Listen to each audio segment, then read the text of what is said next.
Hey, what's up? How you doing? A long time ago, I made a video about what you need to know if you want to be a journalism major or a journalist, and I just ran through some information through that from just stuff that I've learned through school because I focus very heavily on journalism. That's what I'm going into the workforce to do, is be a news producer for broadcast. Did it in high school, I've done it all throughout college, and I just basically was just giving some of my basic tips and things that I have learned through classes and what I found is important to know if you're interested in going into the journalism field.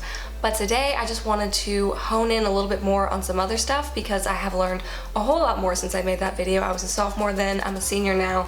I've gone through being an executive producer of a broadcast program and a news director of a broadcast program, and now I've also done an internship with a real news station in a top 100 market, which is something that I'll get into later on, the market thing.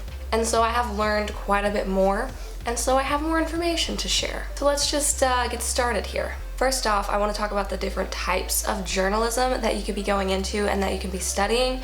You can study radio, newspaper, web, broadcast. There's multiple different facets of journalism, but I'm going to mostly be focusing on broadcast because that's what I just have the most experience doing. I've written a little bit for web, I've written a little bit for newspaper.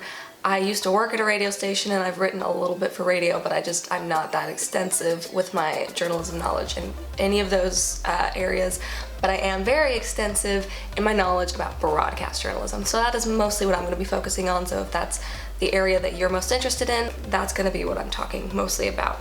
But some of this stuff is going to go towards all different types of journalism. Some of it is just universal, but most of it will be about broadcast. There are a lot of different jobs when it comes to journalism that you might be interested in, and you might be interested in multiple, you might just be interested in one. I am just interested in producing. I've done a lot of them, but my favorite is producing. And so my advice in my last video that I talked about is to make sure you join a club at your university that does hands-on experience with this stuff, and that's where you're gonna find out what you're good at.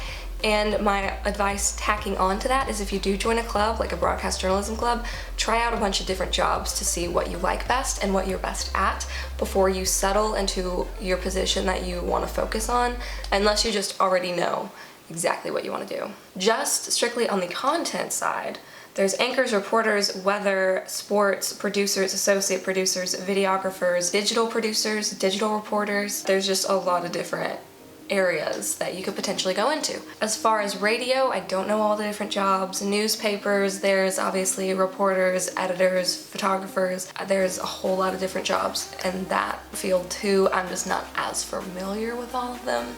Definitely go into some sort of program where you can find out which jobs you like best and which you're best at. One thing that reporters come to me all the time asking is, where do I find stories? I need a story, I don't know what to cover. And that is something that in the real world you are gonna be, if you're a reporter, you're pretty much, wherever you go, you're gonna be asked to pitch at least 1 to 3 ideas for stories in the morning editorial meeting. So finding stories is crucial if you want to be a reporter. I mean, your news director can assign you stories. Like sometimes there's something breaking, sometimes there's a story that's been on hold that the news director is going to ask you to do for that newscast. Generally, you're going to be finding your own stories. And even if you don't do a story that you pitched that day, you at least have to pitch something. At least with my experience with news stations, that's a requirement. So finding stories is important, but it can also be hard because some days you just will be looking at all your normal sources and you're just like, there's nothing happening, there is no news, I don't know what to do. My biggest tips for that is, one, have general sources that you go to constantly to be looking for news, whether it be other news stations online, just looking at what they're covering and seeing if there's something else there that you can take a different angle on,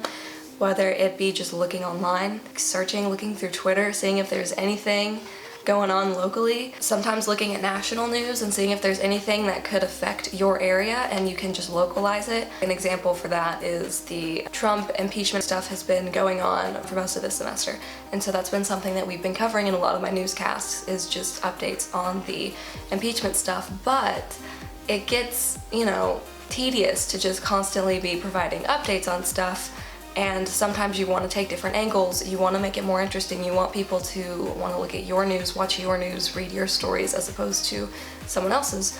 So we have been taking different angles. One angle that we took with it recently was the fact that at MTSU we had like the highest number of registered voters on college campuses in Tennessee, and so we took an angle about MTSU students voting and if they're staying up to date basically with the impeachment stuff with Trump. Because we did some MOS interviews, which means man on the street, and asked a bunch of college students on MTSU's campus if they were even aware of what was going on with the impeachment, what was going on with it basically. And a lot of them basically said they were not following the news. So we took an angle of these college students are registering to vote and they're voting, but they're also not keeping up with the politics. And so that was just sort of a different angle that we used the impeachment as a launching off point for a local story. So that kind of thing you can do as well. So that's kind of like out of the box thinking that you definitely want to like start developing as a reporter as soon as you can, because it'll make finding stories a lot easier. And then another thing is to download news apps, national, local, just have a bunch of news apps on your phone and turn on your notifications for them. So that way you get push notifications anytime there is a story that's important. That way you might be sitting there thinking you don't have a story on your hands and you get a notification on your phone of something that happened locally, and you might be able to make a story out of that. So that's a great tool that I always recommend everyone get, even producers, especially producers actually, because you definitely want to be knowing what all is going on in your town so that you can make sure to have everything important in your newscast. Another thing I mentioned in the last video is you are going to want to make a reel out of all of the stuff that you made in college. So that way you can have something to show employers so that they will want to hire you and you can show them what you've got. Making a reel is like an art of its own, because that is what people are going to be looking at to decide if they want to hire you. So you got to put your best foot forward and you've got to make the beginning the most interesting and your best work, and then from there hope that people decide to keep watching the rest of it. But your beginning is obviously most important, because they will start watching it, and if the first story that you have on there is terrible, they're going to stop watching it and not even continue to look through your application. And you also want to make sure that you're diversifying your reel. You don't want to just put your best stories. If all your best stories are human interest stories, that's great that you have good human interest stories, but that shows zero diversity in your work. So whenever you are in college and you're making these stories, try to make sure that you are covering a lot of different things to show that you have a well-rounded reporting ability or producing ability. Like with reporting, you want to make sure you're covering hard news, feature stories, breaking news if you can, investigative, all that stuff. You want to show a range on your reel to show that you know what you're doing and that you are good to put on any story if they hire you. That you're not just a human interest reporter, that you're not just an investigative reporter, that you have a lot of skills and they can use you wherever they need you. For producing, breaking news is ideal. Breaking news situations are very hectic and they require skilled anchors, reporters, and a very skilled producer to be able to handle them. So if you have any breaking news experience, I know on a college level it's a little bit different. I've only done breaking news in like 2 of my newscasts at school, and I've done a lot of newscasts. It doesn't happen in college a lot where you'll have breaking news, but if you do have it, put it first. It is super good looking for your reel. Or if you've done anything like wall-to-wall weather, which basically just means there's like a very, very active weather thing that's happening, like a tornado, a hurricane, something intense, flooding, that is requiring you to basically just put weather on for a long time. It could be the whole show where they're just reporting on weather because it's the most important thing that's happening at that time. Which is another thing just for producers, like weather is your number one. Weather is the one thing that affects everyone. So if there's anything weird happening with weather, always make that your lead. Just random little tidbit for you. Anything unique like that, anything that requires a lot of attention in the booth when you're back producing is something that's great to put on a reel. So for producers out there. And then reporters, again, breaking news is great for reporters too. Just make sure you're diversifying your reel as best you can. So to make your reel, make sure that you're keeping all the work that you've done. If you're a producer, keep all of your newscasts. If you're a reporter, keep all of your packages, both shots, live shots, all that. Also, live shots look great on reels too for reporters. So if you're doing newscasts and no one is, like your producer hasn't offered you a chance to do a live shot or something, ask them if you can do one. Or you can do a look live where you go out wherever you are and you just film yourself like it's a live shot and you're reporting like it's live, but it's actually recorded. That can work too, just to show like live elements and like a live ability. Next, make a website and put your reel on it. A lot of places, when you start putting out applications for jobs, they're gonna ask in a section, do you have a website? And then you are asked to put a URL. So make one, and that makes you look a step above other people who do not have one.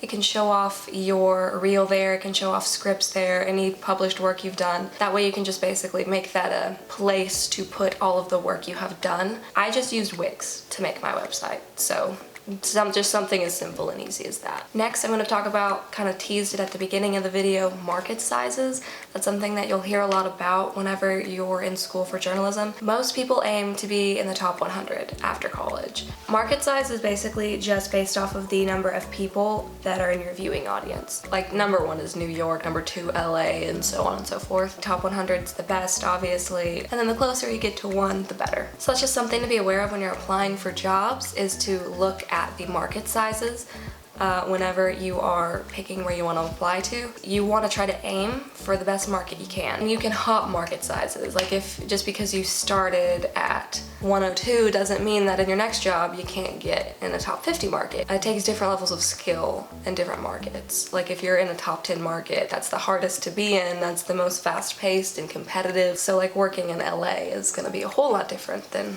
working in a nowhere Oklahoma. You know what I mean? Next, just going to be talking about some basic things for what to expect when working in news, from at least what I know, even though I haven't technically started working in the real world yet. For my internship and just from what I know about news, get ready to work crazy hours for not a whole lot of pay. Especially when you're starting out, your pay isn't gonna be, you know, like 6 figures. As I mean, most people's jobs right out of college aren't. Just as a fair warning, reporters, producers, associate producers, don't get paid a ton. You can look up the different, like on Glassdoor and all those places, you can look up how much people generally make. Market size, again, is a factor in how much you can make. Bigger markets, better pay. And then, you know, skill level, obviously, how many years you've been doing it. When you first start out, you're not gonna have a ton of years of experience under your belt. You'll have some club experience, hopefully an internship. I highly, highly, highly recommend you get an internship. Even if it's for no pay, trust me, it pays off in experience. It's also a way to check if you don't want to do it anymore. If you get an internship and you absolutely hate it and you're like, wow, is this what news is going to be like? That's not for me. It's a good vibe check on that. So yeah, your experience level is going to be probably low, and your market is probably not going to be super high. Don't be expecting $50,000 right out of the gate. Be expecting closer to 30, 25, like maybe more than that, just depending on where you go, but that's kind of the starting range from all the people that I've talked to about it. That's kind of how you start out getting paid. The crazy hours part, especially again when you first start out, you get the crappy shifts. It's just how it works. You get the morning shift, you get the night shift. You don't get the 5 o'clock news where you go in at 8 in the morning and leave at 6. You know, you don't get that. You do night side. You go in at 2 and you leave at midnight. Or you go in at midnight and you leave at 7. You know, like it's just, you get the nocturnal shifts basically is what I'm saying. Like you don't get great ones right out of the gate, most likely. So that's just something to be aware of when considering if this is what you want to do. Your starting out years will be like that. Also, you work off of contracts. So most places offer 2 or 3 year contracts, and you just have to stay with that station for however long your contract is, unless you buy out of it, which it's expensive to buy out of a contract. So, you know, where you pick, you're gonna stay probably for 2 to 3 years depending. I recommend trying to get a 2-year contract and not a 3-year contract. A lot of times once your contract's up, people try to move on to better markets, or they might go backwards in a market, but for a better job. Like you might work in a 32 market as a reporter, and then you take a job as an anchor in a 78 market. Or you might work as a producer in a 42 market, and then in your next job work as a producer in a 12 market. Depending on what you want to do and how you want to move in your career, a lot of times starting out you move every few years for a little while, just from hopping from market to market. And then the last thing I'm just going to mention really quickly, purge your social media of anything stupid. I talk about this in other videos about just like getting jobs and being successful and stuff.